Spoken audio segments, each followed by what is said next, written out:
Hey everybody, it's Chris, and today I want to talk to you about something I say all the time. I tell people this all the time. It's just as easy to think big as it is to think small. And frankly, I just think too many people think too small.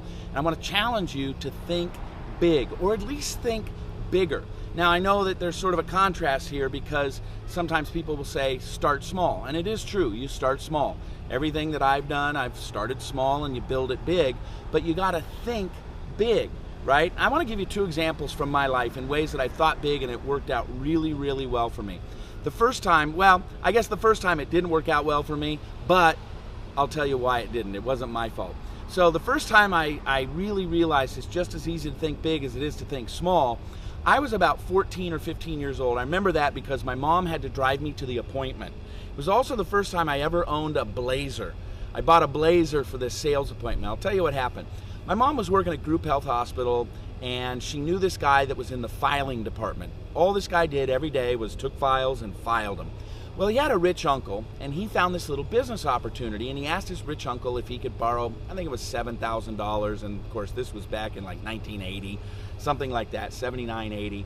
And he borrowed $7,000 to get into a self-watering flower pot business. It was kind of interesting. It was kind of a little thing like this. You put the water in, and then it had another little part that you set in, and had a little thing that went down into it. And the potted plant was up here, and they had a thing that went down into the water, and you had a little lever on the side that determined how much water it drew up in there. So a plant that needed a lot of water sucked up a lot of water. If you didn't need much, like a cactus, you put it over here. Really kind of a brilliant idea, actually. So this guy comes to me and he says, hey, how would you like to make a little extra money? And I said, yeah, sure, that'd be great. And he said, I'll pay you $1 for every pot you sell. And he owned the little regional license for the Seattle area or Washington State. I guess it was Washington State, something like that. Anyway, I thought, okay, great, $1 a pot, no problem. So we cut this deal. Now, he thought that I was probably going to go door to door selling pots and, sell a couple pots, make a couple bucks, move to the next house. I made one sales call. And at the time, there was I can't remember if it was Ernst Home Centers or if it was Pay and Pack, or it was one of those more regional Washington State, Northwest home centers. This was long before the big box stores like Home Depot and those kinds of things. And I called them up and I said, hey, I want to tell you about a self-watering flower pot. And the buyer says, come on down. I don't think he knew he was talking to a 14-year-old kid. So I bought a little Blazer, and my mom drove me downtown Seattle, and I walk in, and the guy takes me to this little office, and I show him how the whole thing works, and he says, this is amazing. And he says, I'll do a test run, and if I remember the numbers right, it was 4 boxes per store for 20 stores for a year. And I think there were 24 pots in every box. So basically, let's call it 25. There was 100 boxes per store for 20 stores. So that's 2,000 pots a month for 12 months. So I basically sold 24,000 pots on my first sales call. Now, I could have gone door to door and made $1 a pot.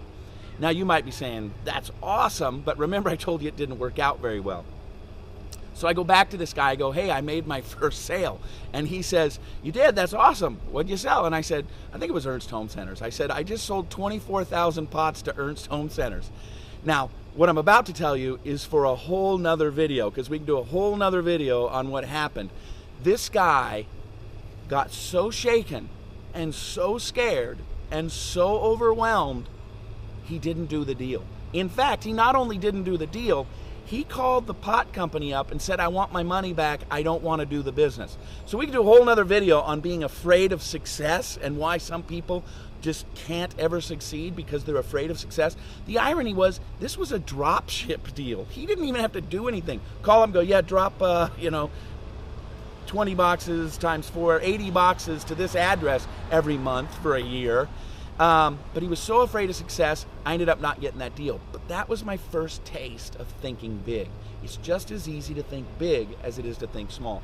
Now, in the mid 2005-ish, 2004, 2005, I have a business partner, Brian Heathman, who owns Made for Success Publishing. He bought Made for Success from me back in 2009.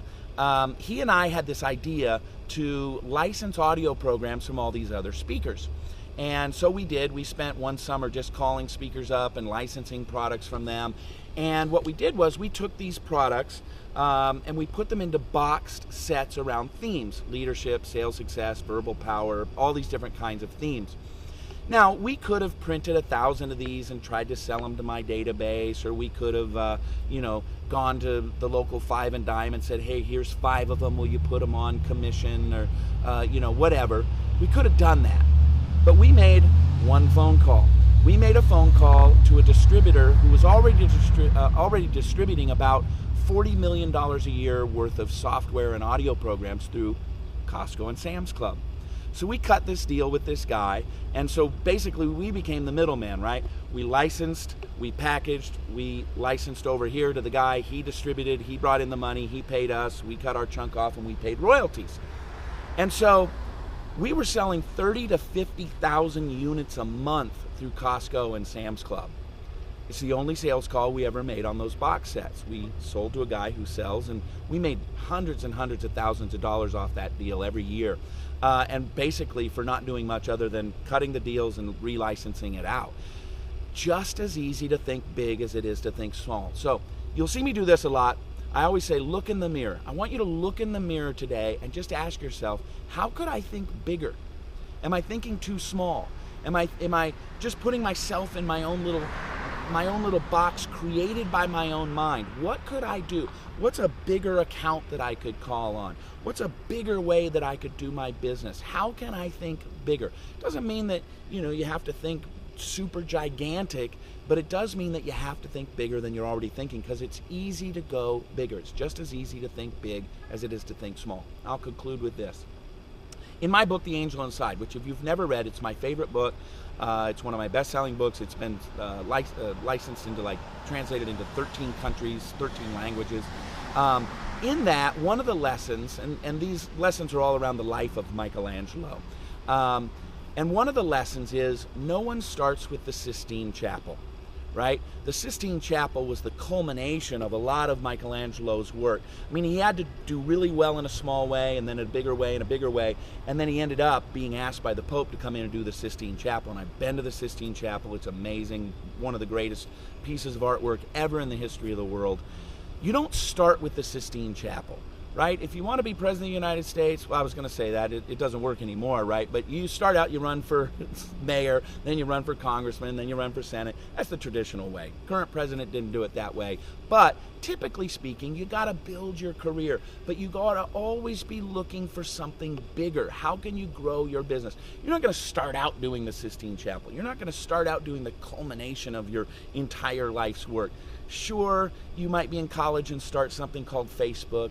That happens from time to time. But for the most of us, you think bigger, you go to the next level. You don't start out with your biggest deal ever. You start small and you think bigger. So yeah, it's okay to start small, but you always have to be thinking bigger, because it's just as easy to think big as it is to think small.